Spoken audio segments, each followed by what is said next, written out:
Greetings, ladies and gentlemen, and welcome to this latest edition of Tales from Outer Space. Hope you enjoy. Story number 1. The Only Time a Human Made Sense, written by Farm Witch 4275. The entire galaxy found humans to be the oddest, strangest, most peculiar creatures in the universe. Nothing they ever said or did made any sense, ever. I recalled all of the things these crazy apes did. I remember the times during one of their wars, a fractious species, the likes of which we had never seen much of before. They had fully told the rest of the galaxy that they intended to wage a small skirmish, and that they were dead serious about nobody interfering, promising retaliation. They were slugging away in a backwater system when out of the blue a small civilian cargo ship burst into the battle from hyperspace. It cried out for emergency support. The human fleets in that battle, well known to be absolute mortal enemies, mind you, suddenly disengaged, then flew side by side to go help the crippled ship. After helping said ship and paying for their ship to be shackled and towed to a dry dock for repairs, the human fleet simply restarted their war music and resumed shooting each other.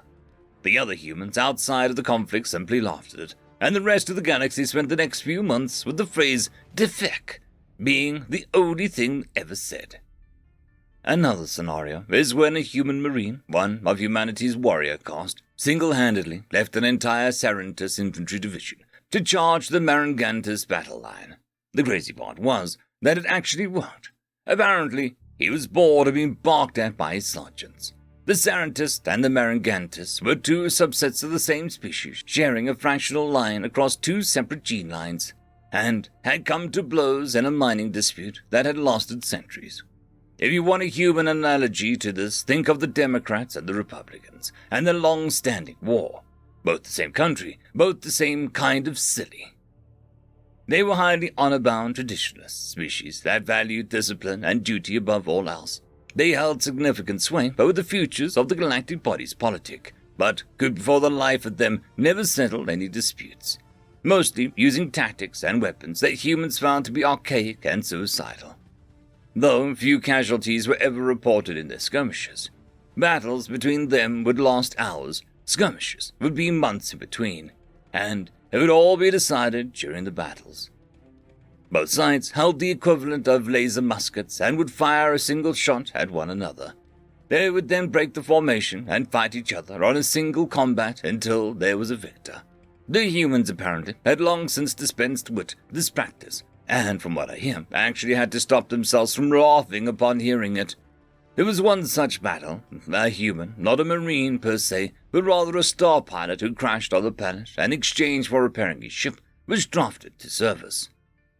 The human marine, apparently tired of the formation line and long-windedness of his commanding officer, that he broke ranks, charged the Marangantis main battle line, and somehow made it to the end. He never fired a shot. Instead, he climbed up into the trenches and pounced on the enemy commander. He flipped open his helmet and screamed at the top of his lung, "Get me out of here!" in the commander's face, then charged back to the friendly lines. The sheer absurdity of the circumstances apparently traumatized the commander to such an extent that he was later found wearing a bedsheet as a ceremonial robe, attempting to court-martial a snack cake for insubordination. The battle was concluded, and both sides saw to it that within a few days the human had his ship repaired and off the planet. The commander apparently recovered from his psychosis, but never managed to get over his hatred of a particular brand of snack cake, attempting to court-martial it for sedation upon ever seeing one. Other scenarios, like humans drinking or eating things that they knew were bad for them, while most species avoided poisons, the humans consumed it for fun. Cigarettes, as I know them, were an extreme toxin to most others, whereas humans used them for a mild sedative. Humans would withstand a bullet wound or a plasma bolt and keep fighting without ever really even knowing that they were shot, and only bothered to notice the wound or react to it when someone either told them about it or when the battle was over. We never understood humans. They were so all peculiar. Then one day, a human did something that actually made sense. Ordinary day in the Hab, looking over a refinery control panel to check temperatures. My name is Wag, just Wag. Most other species can't be bothered or outright fail to an offensive degree to pronounce our names. So, most others simply say the first part of them and call it a day. Our species are crab humanoids, roughly the size of an earth horse. And, I should know, I had the unfortunate pleasure of actually meeting one of said beast in person. It did not go well. I sat quietly in my control panel at my place of work, an alloy refinery, blissfully unaware of what was about to transpire. A human doing something that actually made sense. Marcus then barged in the door holding the datapad. A human, even though he was about a foot shorter than I was. I've yet to beat him in close combat.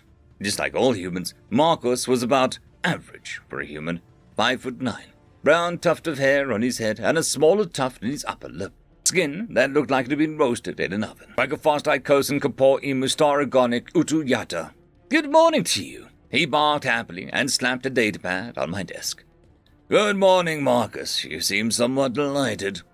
A nice talk on him, the other looking at my job. Indeed I am. Got the reports from the last quota. We overperformed, which means that we will get a paycheck bonuses this month. See? He pointed excitedly at the datapad he had. Oh, excellent. I can visit my clutch back home early this year. I clicked my mandibles in joy and quickly disabled my work for a short break so that we could chat. Yep. Got a pub crawl planned for the weekend with the boys in janitorial. Interested? He asked. Oh, definitely, undubitably. I clacked my claws in happiness. Oh, by the way, here. He handed me another datapad, somewhat sinister grin in his face. What is this? It's a petition. It's been doing the rounds lately, and it's already got 6 billion signatures. Again, with that sinister smile.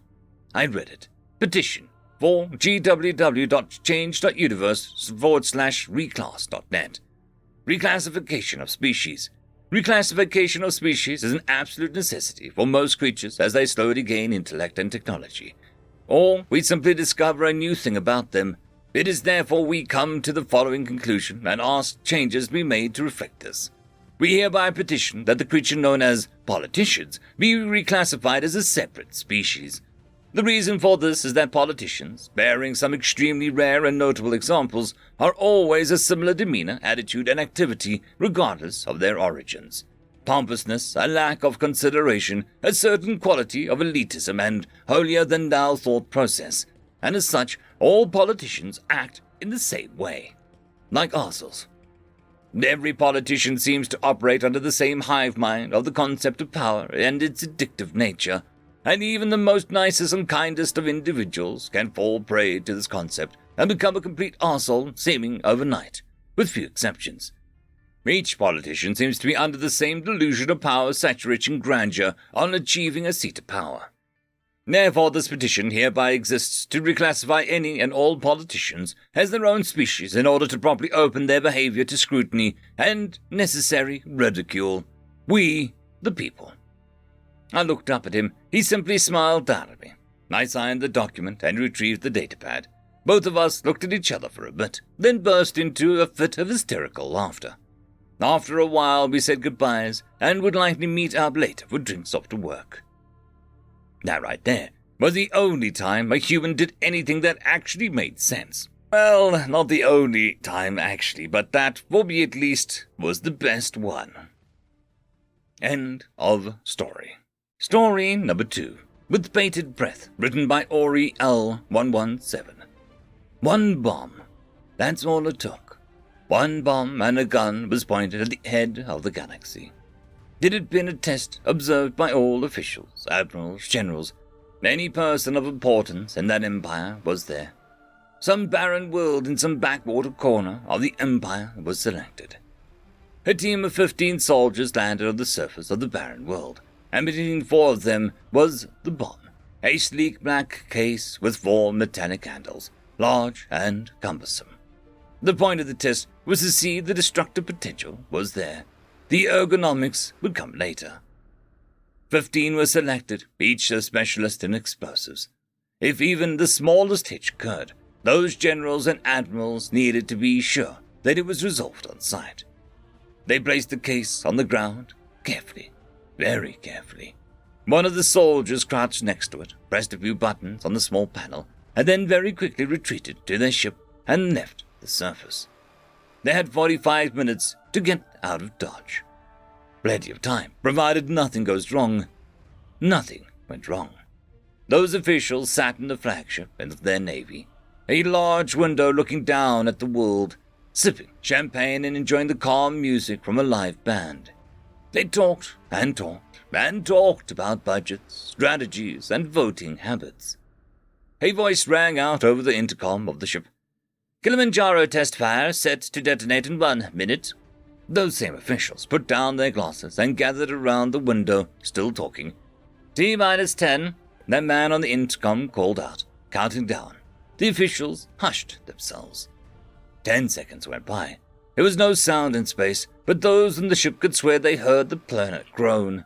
The spot on which the bomb was placed deformed inwards as it was caving in on itself before the opposite side of the planet spat out fragments of its crust.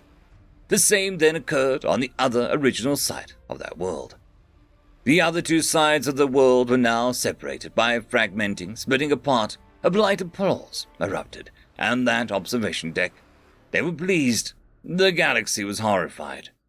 They'd all heard this upstart race was working up something like this. It took them 70 years to make this. Their ships were primitive, the systems an inefficient mess. But this was a threat. Humanity had just assured its eternal independence. That bomb said, "Threaten us, threaten our homes, our lives, our family, and we will rip your world from under your feet." What was worst, it took them 70 years to destroy a world. How long until the supernova of a star? How long until that gun at the head of the galaxy pointed at the universe? How long until they threatened the entirety of existence? 1,000 years? 100? That brings us to the current state of galactic politics. The United Galactic Council is outraged that they would make something like this. Sadly for them, their own rules forbade them from inviting humanity to this council, and so the humans were not beholden to their laws. Humanity just exposed the flaw in the system. Humanity didn't care. They weren't in the system. They didn't matter to them. They had the gun, and their history proved that they were more than willing to pull the void-damned trigger. End of story. I'd quickly like to thank the T5 channel members and patrons. Caspar Arnholtz, Cam Maxwell, Lord Azrakal, Dragzoon WRE, Holly Sister, Ambrose Cattell, and Quantum Wednesday. Thank you very much.